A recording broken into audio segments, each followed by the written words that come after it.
Class का 1.5 में math क्या दिया हुआ है कि निम्नलिखित व्यंजकों में से प्रत्येक व्यंजक को सरल करने के लिए करा, ठीक है। क्या बोला है कि निम्नलिखित व्यंजकों में से प्रत्येक व्यंजक को सरल कीजिए। आपके पास दो टर्म दिए गए हैं, ठीक है, दो व्यंजक दिया गया है। ये क्या है, पहला 3 प्लस रूट 3, इसके बाद 2 प्लस रूट 2। इस प्रकार से दो व्यंजक दिए गए हैं, ठीक है। इनको आपको क्या बोल रहा है कि सरल करना है, समझे। सरल करने के पश्चात कि क्या आ रही है वो बोल रहा है। तो ये संख्या ऐसी दी हुई है, मतलब इसको टोटली देखा जाएगा तो कोई चीज एक दिशा मिल नहीं रहा है। तो क्या करें, इन दोनों में से आप एक किसी को कॉमन ले सकते हो, है ना।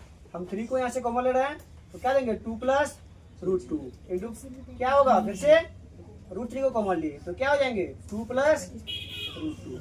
अब इस संख्या को इससे गुना करना है तो 3 दूना 6 प्लस इसको इससे गुना करेंगे तो 3 रूट 2। इधर इसको इससे गुना करेंगे तो क्या आएंगे, 2 रूट 3 प्लस इन दोनों को गुना करेंगे तो रूट 6, ठीक है। अब देखो कोई संख्याएं कुछ मिल रही है, कोई संख्याएं मिल रही है। ये 6 अलग है, ये रूट इतना अलग है, ये अलग है, ये अलग है, सारा का सारा अलग है। तो ये क्या हो जाएंगे, यही तक आंसर हो जाएंगे इनके। देखो उसी का थर्ड नंबर क्या है, रूट 5 प्लस रूट 2 का होल स्क्वायर।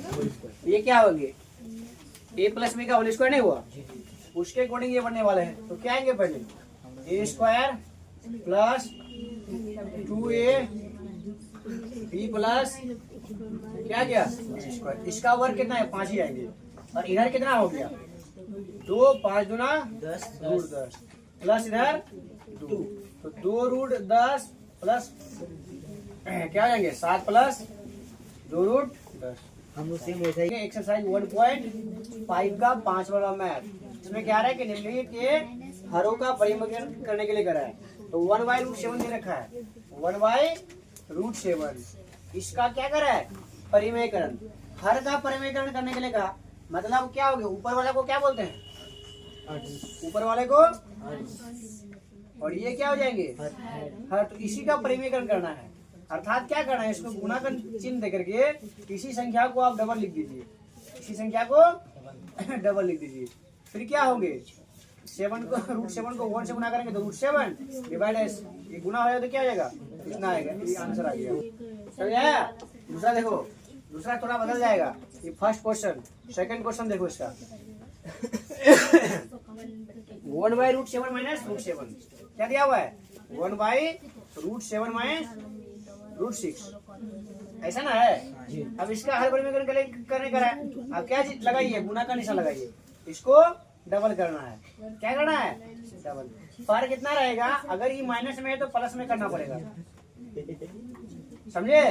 इसमें करना पड़ेगा प्लस में, माइनस में रहेगा तो प्लस में, और प्लस में रहेगा तो माइनस में, समझ रहे। जब एक संख्या आके रहेगी तब वहां पे नहीं करना है, जब क्या रहेगी डबल डबल संख्या आएगी तब जाके। अब ये संख्या इससे गुना होगी तो पूरा वही डाउट क्या आएगा, नहीं आएगा, √7 प्लस √6।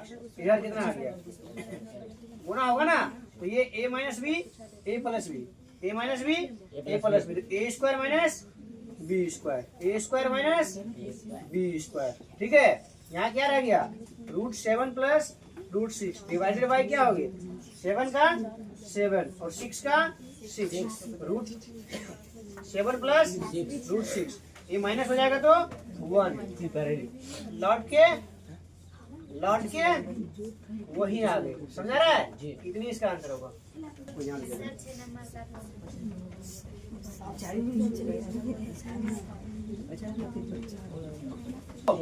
अब आगे क्या, एक्सरसाइज 1.6 में, ठीक। इसे फर्स्ट क्वेश्चन क्या करिए, ये सूत्र के अकॉर्डिंग बनने वाली है, समझे। इसमें 4-5 सूत्र को आपको याद करना पड़ेगा तब जाके बनेगा, ठीक। पहला क्वेश्चन है कि याद करने के लिए करिए क्या कि 64 पर पावर 1/2, 64/1/2 पर पावर क्या हो गए 1/, ये दिया हुआ है, ठीक। इसको क्या करना है, हल करना है। कैसे आएंगे, एक काम कर दे, पहले हम लोग 64 को क्या कर रहे हैं, पूरा का पूरा उसको गुणनखंड कर रहे हैं, तोड़ रहे हैं। कितना आएंगे 64 कितना आएंगे, 2 दूना 4 दूना 8 दूना 16 दूना 32 दूना 2 4 6, कितने आ गए 6। तो क्या यहाँ हम लोग इसके बदले 2 पर पावर 6 लिख सकते हैं, नहीं लिख सकते हैं आराम से। 2 पर पावर 6 लिख सकते हैं, और इस पर पहले का 1/2 पावर था, कैसे होगा? तो इतना आ गया ना, तो 2 पर पावर, अब देखो क्या हो जाएंगे, 6 इंटू 1/2 आ जाएंगे। क्यों? तो बोलेंगे चूंकि a पर पावर m इंटू n बराबर a पर पावर m है। समझा रहा है? ये हो गई mn हो गई, समझे ना? नहीं समझे? ये क्या आगे आगे, तो 2 तिया 6, 3 गुना 1 3, तो 2 पर पावर 3, अर्थात बोल सकते हैं कि 2 गुना 2 गुना 2, मतलब 2 गुना 4 गुना 8। इसका आंसर क्या आएंगे? 8।